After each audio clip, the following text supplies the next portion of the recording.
Namaste. So I am Love Coach Scott Catamas, and I want to share with you the meaning of life. Yes, it's your lucky day. What people search for all over the world throughout their lives to try and understand the meaning of life. And I'm actually very sincerely going to share with you what the meaning of life is. And I mean this truly. I had the good fortune to make my living for many years as a segment producer in Los Angeles. And I produced over 100 nationally broadcast news magazine segments on mostly mystical topics, crop circles, UFOs, and near-death experiences. And as a result, I had a chance to interview a lot of the leading experts and authorities on near-death experiences, and also people who had had those experiences. And at the time, probably the world's foremost authority was a man named Dr. Kenneth Ring.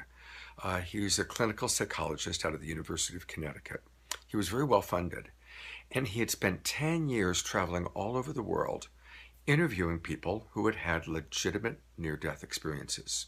Now, he would only accept an interview with somebody for his research and his comparative analysis if they had been declared dead by a doctor or a police officer.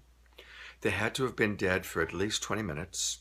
They had to have some partial memory of what happened while they were out there, and they had to be willing to be hypnotized, where they would then probe the subconscious to see what the subconscious remembered about the experience.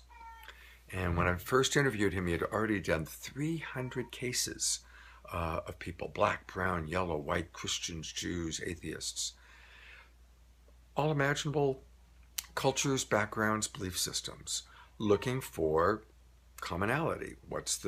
Doing research. Well, he discovered an amazing thing. Now, first off, I should say that people's near-death experiences really varied. Some people just saw a bright light. Some people saw dead ancestors. Some people saw religious figures, usually based on their belief systems. So there's a wide variety of experiences.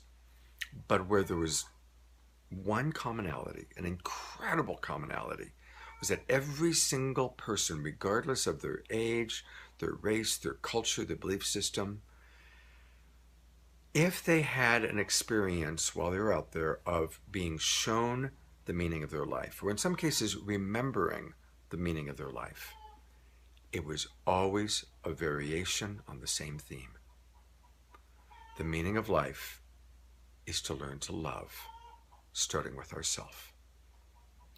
Now, each person had their unique challenge. I'm here to learn to love myself even though I'm an alcoholic, or even though I lost my legs in the accident, or even though my wife left me, or whatever it might be. So I ask you, if the meaning of life is to learn to love yourself more fully, what would that look like? How could you love yourself more fully? What are your unique challenges, your unique difficulties to self-love or experiencing love the way that you want? Now, I just first heard this like 20 years ago, and so I've had the opportunity to work with thousands of people as a coach, and so I get pretty close to people pretty quickly, and I get to see what their patterns are and what their issues are and what their blocks to learning to love themselves fully might be. And it's amazing. I'm absolutely convinced this is the meaning of life. And since that time, I've had my own near-death experiences and worked with people who are dying, dealing with death. So it's a powerful, powerful question. It's a powerful awareness. And again, I invite you to reflect on, how can you love yourself more fully? What are your blocks? And how can we practice that? Thank you for watching, and I always enjoy hearing comments. So look forward to connecting and seeing how this works for you.